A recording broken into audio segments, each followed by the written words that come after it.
Hello and welcome to RAM Reviews and More.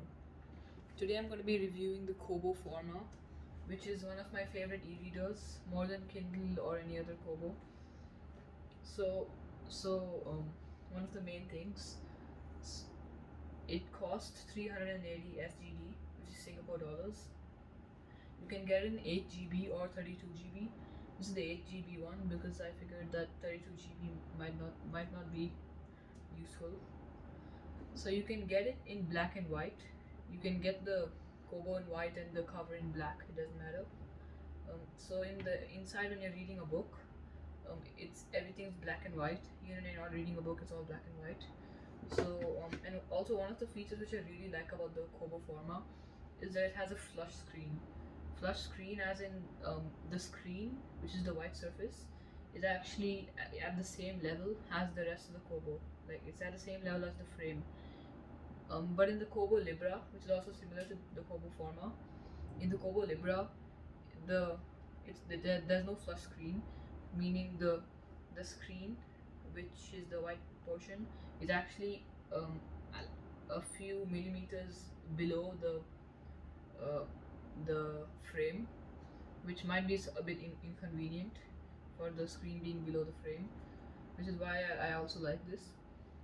So this Kobo Forma is really useful because it's waterproof, which is a really nice feature, which is also there in the Kobo Libra. The Kobo Libra H2O, it's named after it. So you can read it in the shower or you can read it in the swimming pool. But if it gets wet, you can continue reading it, but it's suggested to wipe off the water as soon as you can and then continue reading. So one of the really good features about the Kobo, and the main reason I bought it, is because of the overdrive system. So the overdrive system is basically a system in which allows you to borrow books from your nearest local library, which is good because other e-readers like Kindle don't have this. So you have to buy the book with money every time you want to read it.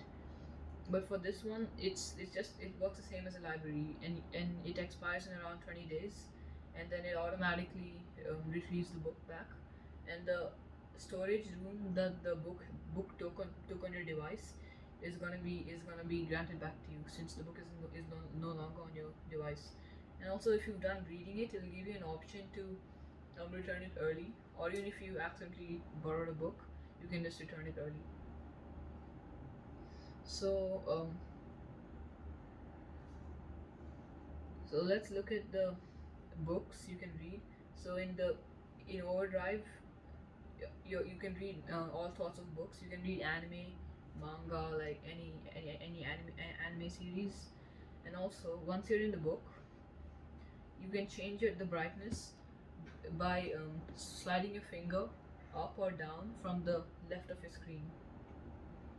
And and if you tap in the middle, and if you tap on a and hold on a word, then it'll give you the description in the bottom or top, and you can choose to highlight it, add a note to it, or search it up on Wikipedia.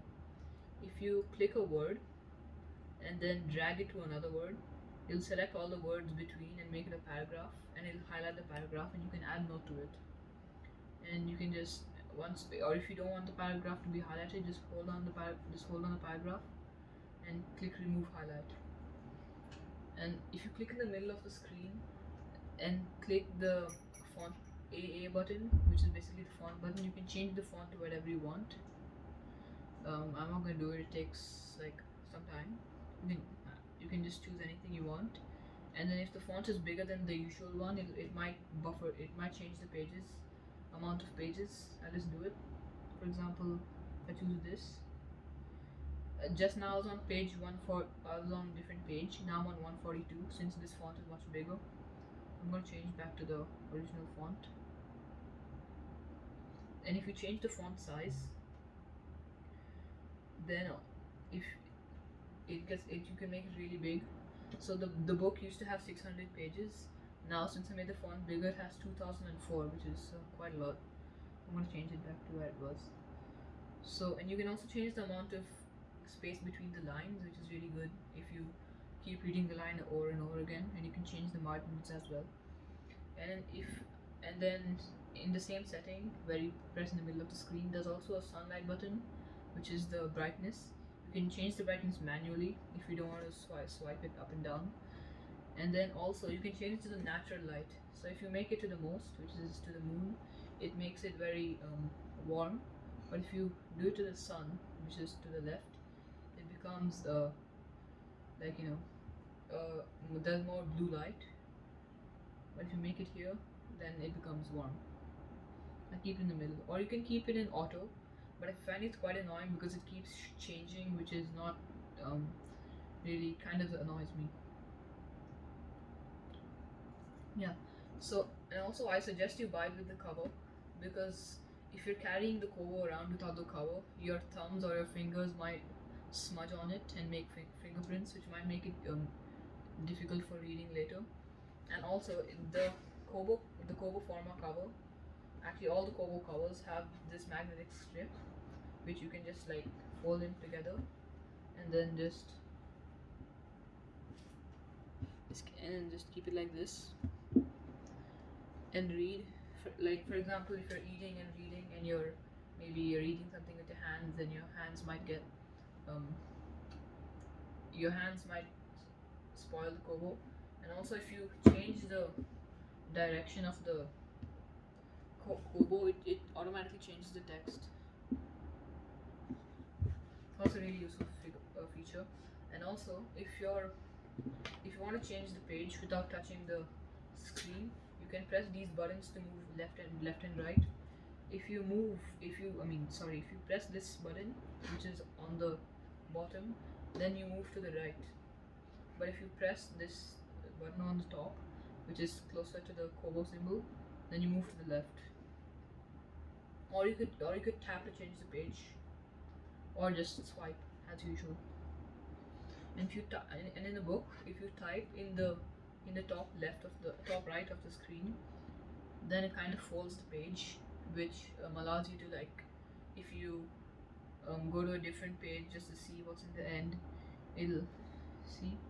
If you go to the end of the book, there'll be a small black dot over here, which will show you where you were before, so you don't get lost.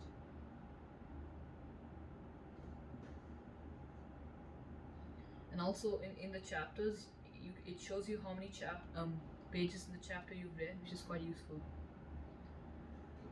So yeah, that's most of the features for the Kobo Forma. And one more feature, the Kobo Forma is really light without the cover. It's only 196 grams, and the Kobo Libra, which is similar to the Kobo Forma, most of the features are the same except that it doesn't have touch screen.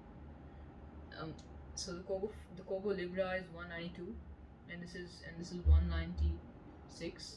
The cover might add a bit more to it, but like other than that, it's extremely light. I suggest you buy it, but it's all your decision. Thank you.